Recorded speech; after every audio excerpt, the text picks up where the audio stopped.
how can you get your lab results and put inside of the company for other students here and the other research here maybe do the same? This is a very good question.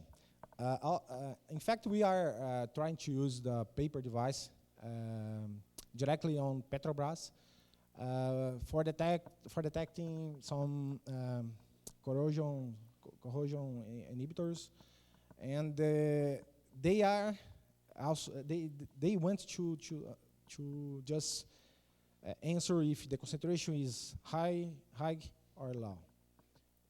For this strategy, our approach is very simple and easy to be implemented.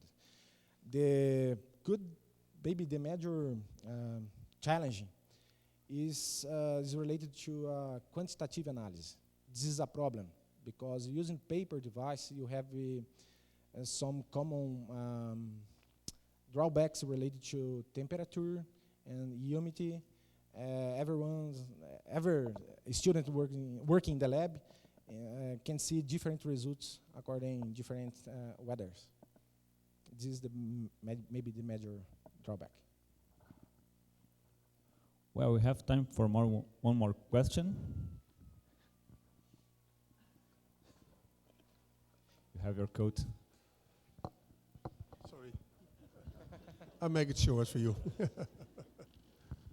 Thanks for a very nice presentation. Lots of work, lots of original ideas, so compliments for that.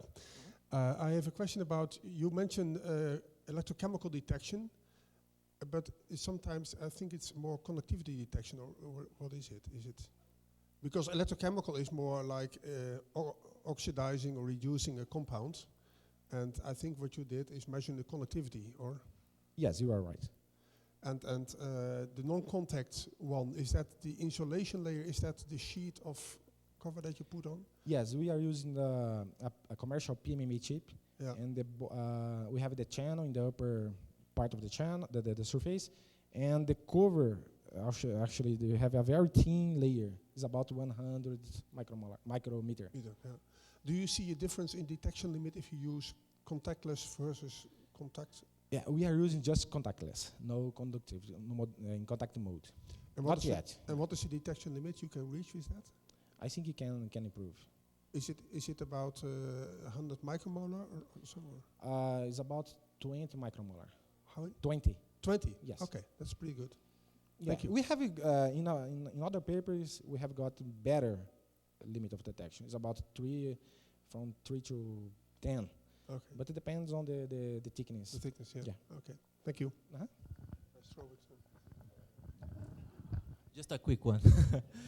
I see that you guys using very low cost materials, but in some cases you have different steps. If you think about large scale production, are you guys thinking about something to roll technology, like newspapers are fabricated? Well, this is another good question. This is a wording on specifically from Thiago Garcia. We can using the mask magnetics. We can maybe using the large scale production, because you can just use a laser cutting system to prepare for example, A4 size, and you can prepare more than 100 or 200 devices. I think maybe this is the best way. Using the wax printing, for example, we have tried to use the large scale in a collaboration with the Argentine group. We have prepared almost 1,000 devices, but we found some problems, specifically to separate individual device because the temperature is different for promoting the wax penetration. This is a very good question. We don't have maybe the best answer. Well, we are a little late with the program, and we'll have time to discuss more during the poster section. So let's thank again Wendell.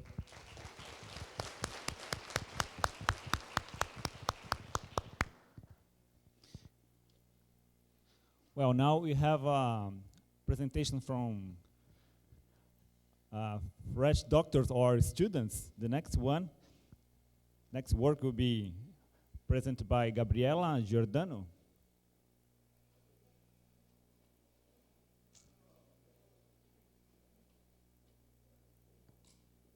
Not a student anymore.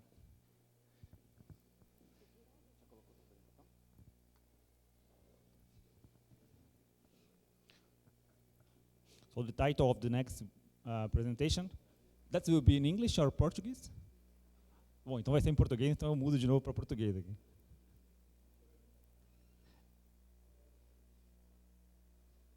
O título está em inglês aqui, hein?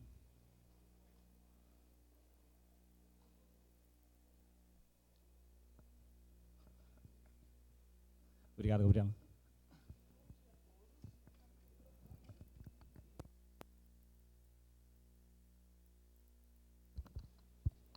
Bom dia a todos. Eu sou a Gabriela. Eu trabalho no laboratório de microfabricação no CNPEM e também sou aluno de doutorado da Unicamp, com orientação do professor Lauro Kubota e com orientação do Renato Lima. E hoje vou apresentar o trabalho intitulado Destilação em chip assistida por gravidade, como um novo conceito para preparo de amostras em microfluídica. Bom, os tópicos que serão abordados, uma introdução sobre destilação, tanto convencional como em microfluídica, e também vamos partir para discutir sobre a fabricação e apresentar o dispositivo obtido e, por fim, as conclusões. Bom, o primeiro estudo em relação à destilação foi reportado por um alquimista na Idade Média. E esse processo continua sendo muito empregado até os dias atuais, tanto na área acadêmica como em processos industriais. A destilação é uma operação unitária fundamental para a separação de misturas líquidas que explora a diferença de volatilidade entre os componentes dessa mistura, gerando um equilíbrio de fases, no qual temos um equilíbrio na fase vapor, onde é mais rica no componente mais volátil, e a fase líquida, que é mais rica no componente menos volátil. Entretanto, esse processo consome grande quantidade de água e energia, é lento, laborioso e não portátil. Nisso, temos o crescente aumento de processos tecnológicos desenvolvidos em microescala. Por que utilizar a microescala? Uma série de vantagens são encontradas, como o aumento da transferência de calor e massa, proporcionando operações mais seguras, alta eficiência de frequência analítica, a possibilidade de realizar testes in situ, baixo custo, possibilidade de automação e também o baixo consumo de reagentes químicos. Muitos dispositivos são incorporados em microchips, como misturadores, bombas, reatores, detectores e unidades de separação. Considerando unidades de separação, mais explorados são a eletroforese e a cromatografia, e a destilação tem pouca estudo científico até agora. Isso acontece porque a força motriz para o processo é diferente, tanto no convencional, no caso, a força motriz é a gravidade, já na microfluídica, a força motriz são as forças de superfície. Então, na microfluídica, nós temos que o desafio é controlar o transporte do vapor através das forças de superfície. Então, 3 tipos de destiladores microfluídicos foram desenvolvidos e descritos na literatura, qual envolve a separação por membrana, gravidade zero e pela força centrífuga. Esses 3 processos são processos contínuos, e aqui eu vou falar um pouco sobre eles. O microdestilador utilizando membrana é baseado em vácuo. Então, nós temos um perfil de temperatura vertical, gradiente vertical, no qual a membrana separa a fase líquida da fase vapor, e na região do vapor é aplicado o vácuo. Nesse método, há muitas etapas de fotolitografia, aplicação de bombas de vácuo e uma eficiência de apenas 1,8 prato teórico. Já quando a gente usa um dispositivo de gravidade zero, no qual a força principal são as forças capilares, nós temos aqui um gradiente horizontal de temperatura, como pode-se ver no mesmo plano, há tanto o aquecimento como o resfriamento. Nesse caso, a eficiência é maior devido à incorporação de micropilares no canal, que favorece maior número de equilíbrios líquido-vapor, proporcionando uma destilação fracionada. Nesse caso, porém, nós temos muitas etapas de processo, o que gera é muito complexo e lento. E também o setup experimental não é portátil. No caso, nós temos que ter aquecimento e resfriamento externo. Utilizando a força centrífuga, a eficiência é maior, pois é possível gerar o fluxo em sentidos contrários e aumentar a eficiência de separação. Mas, nesse caso, também são muitas etapas necessárias para a construção do dispositivo e o arranjo não é muito prático. Bom, todos esses métodos eles não são integrados. Então, o objetivo do trabalho é construir um destilador em chip integrando todos os componentes de um destilador convencional em um mesmo sistema, no qual temos o aquecimento, a câmara de destilação, o condensador e a coleta do destilado. Por que nós vamos falar que ela é assistida por gravidade? Isso está relacionado com o tamanho da nossa câmara de destilação, que vai ser construída a partir de uma impressão 3D e depois a remoção desta câmara. No caso, a impressão 3D vai proporcionar para a gente construir uma câmara com 900 microlitros, que é considerada uma dimensão alta em microfluídica. Então, nesse caso, teremos que a força da gravidade será maior que as forças de superfície para esse caso. Bom, agora eu vou falar um pouco sobre a fabricação do dispositivo. Aqui a gente considera a montagem e a remoção de scaffolds. No caso, 5 peças constituem esse scaffold. Há 2 peças permanentes, que aqui é a resistência para o aquecimento, e um capilar de aço inox para o resfriamento. Aqui a agulha, que vai ser a entrada das amostras.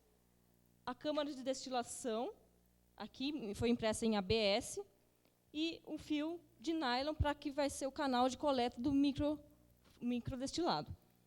Em vermelho é o resiste positivo, que usamos para aderir as peças do sistema.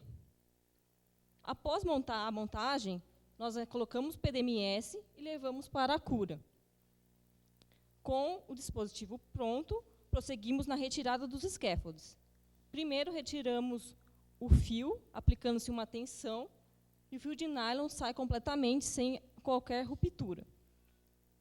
Depois, desmoldamos o PDMS e, por fim, removemos o ABS com acetona, pois ele é dissolvido em acetona. Ao final, aqui temos o dispositivo obtido. Em vermelho é um corante para facilitar a visualização. No caso, número 1, aqui, uma agulha para a entrada da amostra. 2, o componente de aquecimento. 3, a câmara de destilação. 4, o condensador. E 5, o microcanal para a coleta do destilado. Aqui, então, tem o dispositivo com o sentido dos fluxos. Aqui a gente coloca a amostra e o destilado, ela é aquecida através do resistor, e o destilado vai para o canal de microcoleta. E aqui temos no condensador o sentido do fluxo também. E aqui, o sistema operacional, utilizamos uma fonte para a aplicação das tensões, que também pode, no futuro, ser substituída por uma bateria. Quanto à prova de conceito, nós aplicaremos para uma destilação simples, com operação batelada, e o volume será aplicado 500 microlitros de uma solução de água em etilenoglicol de 70%. Bom, o primeiro estudo que nós fizemos foi de avaliar a seção transversal do microcanal por microscopia eletrônica de varredura.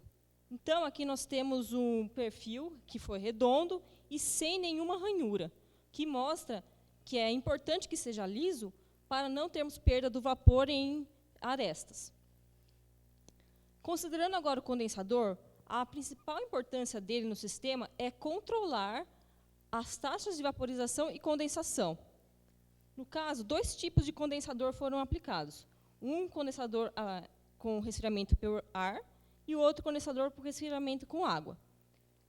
Nós fazemos essas diferenças, pois, dependendo da substância que queremos separar, se o ponto de ebulição é alto, e eu colocar um resfriamento muito grande, nós não teremos uma destilação, e sim ele vai se condensar e ficar na câmara. Então, por isso, a gente estudou 2 tipos de condensador. Aqui, então, traçamos perfil de temperatura através de imagens de infravermelho para os 2 casos. Aqui temos o caso com condensador com ar e aqui condensador com água. Foi medida em tempos diferentes, aqui em 1 minuto, 4 minutos, 10 minutos e 60 minutos de aplicação de tensão. Aqui, em 60 minutos, a gente pode ver que a propagação do calor, quando o resfriamento é com ar, foi maior do que quando o resfriamento é com água. Ainda considerando essas imagens, em 1 hora, nós traçamos aqui um perfil considerando o tamanho da câmara, desde o aquecimento até o topo da câmara, que é onde ocorre a condensação. Como é possível ver, aqui no topo, quando a gente tem o resfriamento com água, a região tem temperaturas menores do que quando nós temos o resfriamento com ar. Bom, ainda considerando a temperatura, resolvemos medir a temperatura interna do líquido no sistema. Então, colocamos um termopar na câmara e medimos a cada 10 minutos por 60 minutos, com 3 tensões diferentes. As tensões geraram gradientes de temperatura entre 80 e 110 graus Celsius, sendo que, quanto maior a tensão obtida, maior a temperatura. Mas, quando temos uma mesma tensão, quando o resfriamento é com água, as tensões são menores do que com ar, como é esperado que fosse. E agora também fizemos estudo para saber qual o sentido do fluxo que seríamos colocado no canal de resfriamento, se fosse de baixo para cima ou de cima para baixo.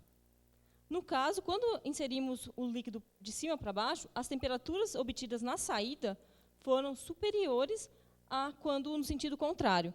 Isso mostrou maior eficiência de transferência de calor, então o sentido adotado foi de cima para baixo. Bom, agora, uma primeira aplicação que nós estudamos foi a destilação da água do sistema de água em MEG. E aqui temos os volumes gerados com o sistema, sendo que o maior obtido foi em torno de 100 microlitros, com a aplicação da maior tensão no dispositivo. Observou-se também que, para uma mesma tensão, quando aplicamos o condensador em água, o valor do volume obtido foi menor, o que comprova a nossa hipótese de que a taxa de condensação está sendo maior quando nós temos um resfriamento com água. Como pode-se ver aqui, quando a gente aplicou 5,2 e água, não observamos volume algum de destilado. Considerando a eficiência de separação, nós medimos o teor da água que foi destilado através do método desenvolvido no nosso laboratório, que consiste na microemulsificação, e observamos que 98% do destilado era água. E, com auxílio de um diagrama de fases da mistura, pudemos calcular a formação de um prato teórico, que é um resultado muito satisfatório, pois consideramos a construção de um destilador simples, de uma destilação simples, no qual apenas um prato teórico é necessário. A segunda aplicação que foi realizada foi a dessalinização, que nos destiladores microfluídicos ainda eles não reportam na destilação, pois, com os microcanais sendo muito finos, pode ocorrer o entupimento devido aos sais. Bom, então aplicamos água salina com cloreto de sódio 500 microlitros, numa concentração próxima à concentração da água do mar. E aplicamos a condensação com o ar com a tensão de 5,2 volts durante 1 hora.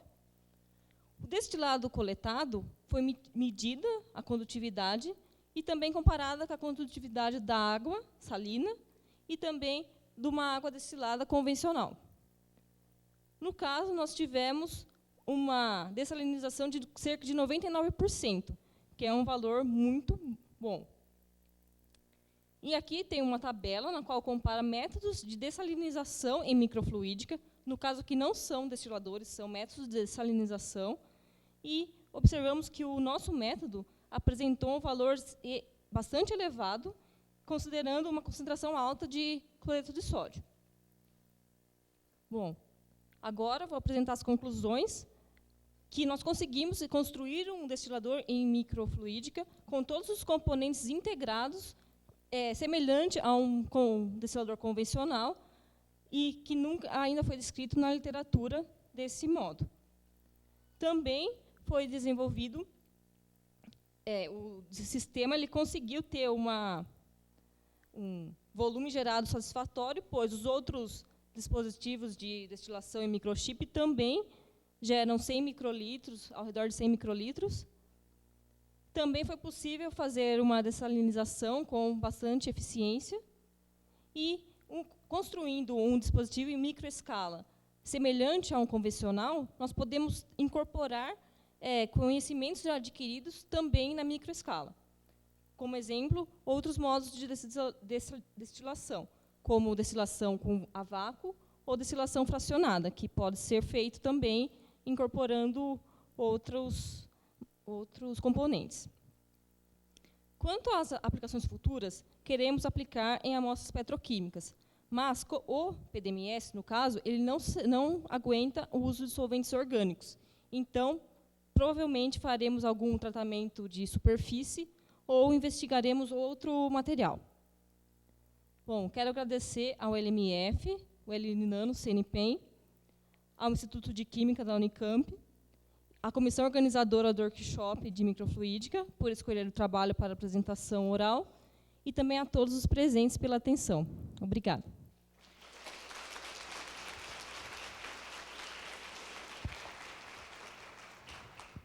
Perguntas para a Gabriela?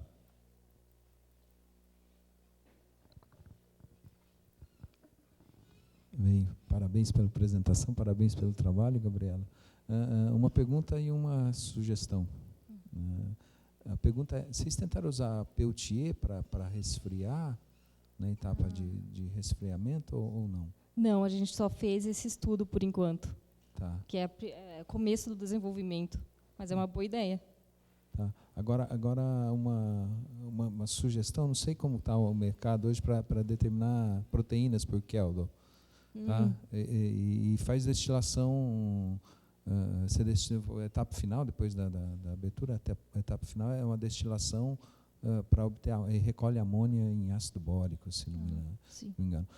Eu não sei se conseguir, né, e eles usam frascos grandes, né, se conseguisse miniaturizar, né, eu não sei como é que está o mercado, né, de equipamentos para fazer isso, né, seria uma aplicação bastante interessante. Né? Talvez tentar com cloreto de amônio, tentar destilar e recolher, e ver como que é o método e para ter uma possível aplicação para isso também. Mas parabéns pelo trabalho, muito legal. Obrigada. Obrigada pela ideia. Perguntas? O pessoal desse lado aqui está muito quieto, hein? Gabriela, muito legal o seu trabalho, gostei muito. Obrigada. Parabéns. Eu tenho uma questão. Você compara a eficiência, né, após a destilação. Sim. Mas eu estava olhando o seu diagrama de fases, ele tem um desvio, eu acho, que ele não... Ele tem um desviozinho, se você pegar a lei de Raoult, acho que ele não segue como não deveria. Né? Isso. A minha pergunta é a seguinte, se não é melhor você comparar, por exemplo, a evolução do gradiente de potencial químico, ao invés de comparar a eficiência no final. Porque em alguma etapa da sua destilação, pode ser que a eficiência seja bem maior. Ah, tá. Você entendeu? Se não é mais consistente, porque se você comparar dois métodos, né, você está utilizando, por exemplo, você comprar macro com micro, alguma coisa, talvez se não, a evolução, né, desse gradiente de potencial químico ao longo da destilação no diagrama de fase não seja interessante, porque parece que o seu sistema é muito eficiente quando a gente olha. Né? Eu não sei se você tentou fazer alguma coisa assim, se vocês... Então, ainda não fizemos, porque estamos no começo do trabalho. Ah, tá. Mas essa parte do diagrama ainda a gente vai estudar melhor. Tá. Bom, teremos tempo para mais uma rápida pergunta e resposta. Não? E em relação à resistência à transferência de calor, né, do PDMS, né, vocês pensaram em usar outros materiais? Então, a gente utilizou, no caso, como a resistência, uma vantagem, no caso que não precisava ter a condensação, em alguns casos. Então, a princípio, a gente usou isso como vantagem.